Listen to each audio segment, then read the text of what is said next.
Yeah, I see the title, man. Let's get to it. When it comes to current day We ain't NBA gonna waste stars, no time. You know one of the what I'm most saying? frequent questions they're asked is who's the greatest player in NBA history.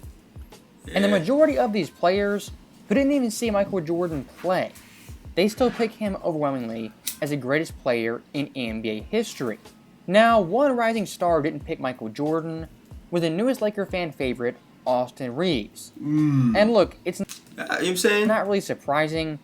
A guy who Facts. didn't see Michael Jordan play is currently playing with LeBron James. You know what I'm saying? That and it's his teammate, man. Like, you know what I'm saying? And it's probably his friend off the court at this point, or he probably sees him as a sort of a mentor or a big brother or something like that, you know? You know what I'm saying? He gotta have that loyalty at that point, you know? My boy Brad to go. You know what I'm saying? If I'm most of you, I'm saying that too. What? Yeah, I'm bugging. That's my Pick his teammate. teammate over My Michael. friend. You know what I'm saying? Like, Now, Rodney, what my was dog. surprising was Reeves' awful reasoning and logic as to why LeBron James is actually greater. As what Reeves cited as LeBron James being the GOAT, his crowning achievement was the 2020 championship. And he even went one step further, saying LeBron James single-handedly revived the Lakers. Now, that's odd for a couple of reasons. First off, that 2020 championship, it's one of the weaker championships in NBA history for a variety of reasons, and for LeBron personally out of his 4 rings, it's the least impressive and also the weakest. And to Facts. jog your guys' memory, the 2020 competition Lakers I ain't gonna lie, had, the reasoning is horrible too. I ain't gonna lie, the reasoning is horrible. You know, me personally, I don't think LeBron is the GOAT, but if I was in Austin Reeves' position, you know, I probably would say the same thing, you know. Gotta keep it, you know what I'm saying? Yeah, he's like it was really pathetic.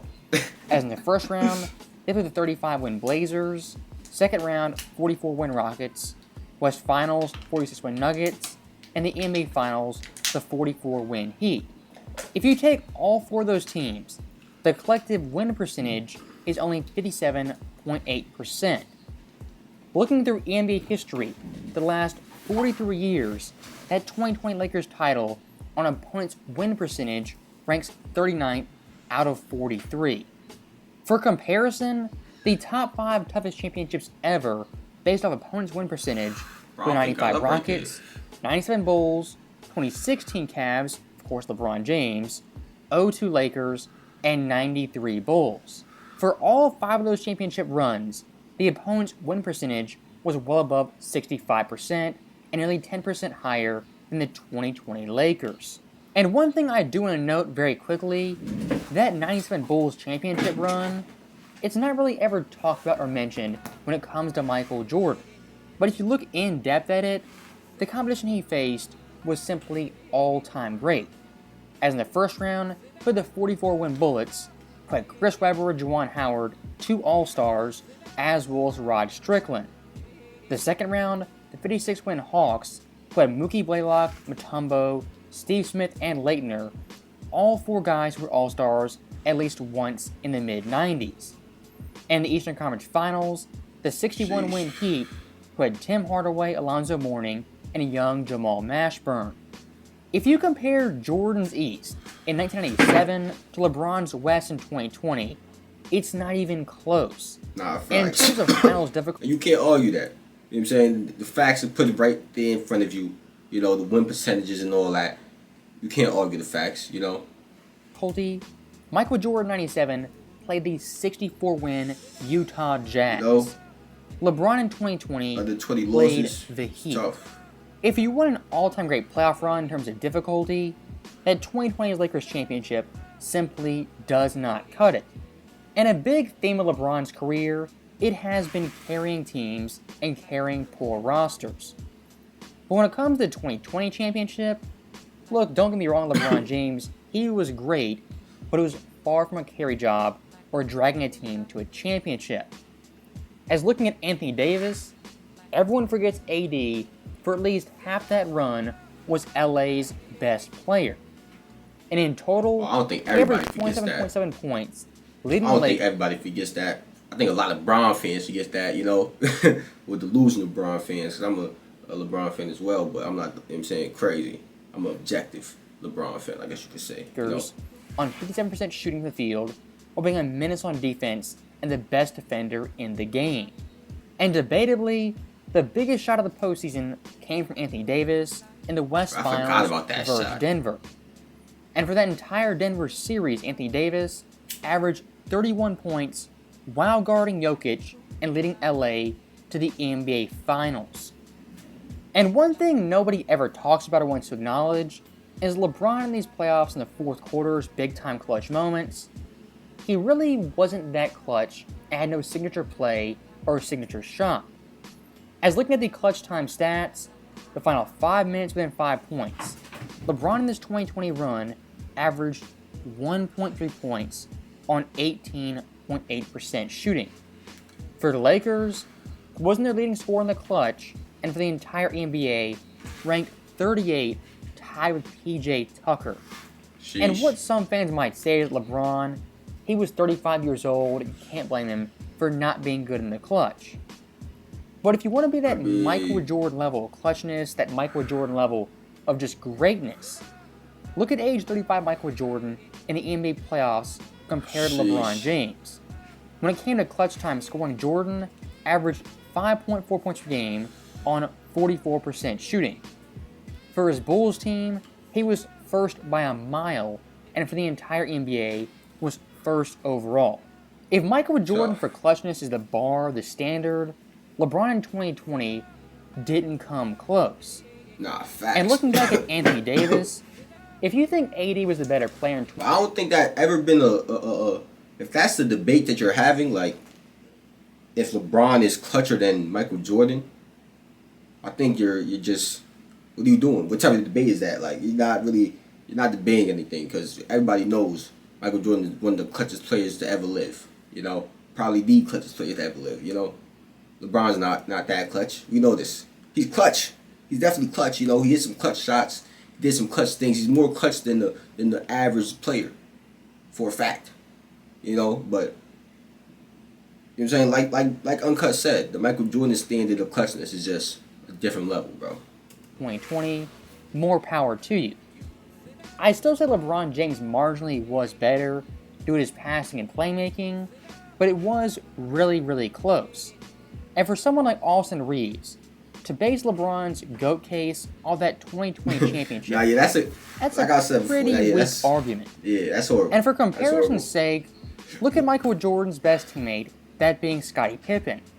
As Pippen's best championship run and playoff run in general was 1991. Scottie in that run averaged 22.96 on 50% shooting, and that is the best version of Pippen Michael Jordan ever got. Now looking at 2020 Anthony Davis, he averaged 28.10-4 on vastly better shooting splits. My overall point being, AD in 2020 is criminally underrated. Facts, but you know this is a nasty thing to do, Uncut. You know this. These are two different eras. You can't really just... you know that, though. But we gonna, and for that Bulls Team 91 Michael Jordan, he only had two teammates double figures, leading Chicago in points, assists, and blocks. Compared to the 2020 Lakers, LeBron had three teammates double figures and only led the team in assists as well as rebounds. And one thing Reeves said that really was kind of factually inaccurate is LeBron James, quote-unquote, revived the Lakers. But what many forget, in 2019 LeBron James, before Anthony Davis, was also a Laker. And that team was disastrous, only winning 37 games, a near 2-game improvement from the previous year without LeBron James. So when it comes to the 2020 championship, I don't find it really historically great, all-time impressive, and not even to mention the other stuff surrounding it, there being no fans, no travel, no home court advantage. You're at a resort context around it, facts. There's a 6-month break for Anthony Davis, who's injury prone, and for LeBron, who's 35. I don't even care about that other stuff. What I actually care about is the competition and the teammate help LeBron James had in 2020. And taking just that into account... Without a doubt, I feel like Anthony Davis definitely gave LeBron more production than Scottie Pippen, for a fact. But I'm just saying, you still can't just blindly compare the stats from across different eras. We all know this. what I'm saying? You still have to adjust the stats for the pace, you know what I'm saying, the time and the era. You know? Well, the time and the era is basically the same shit. You get what I'm saying, my nigga. Come on. Count, this championship by far is LeBron's weakest and one of the worst in NBA history. And one last thing I do want to touch on is finals competition. As when it comes to Michael Jordan, his finals opponents are downplayed and even discredited.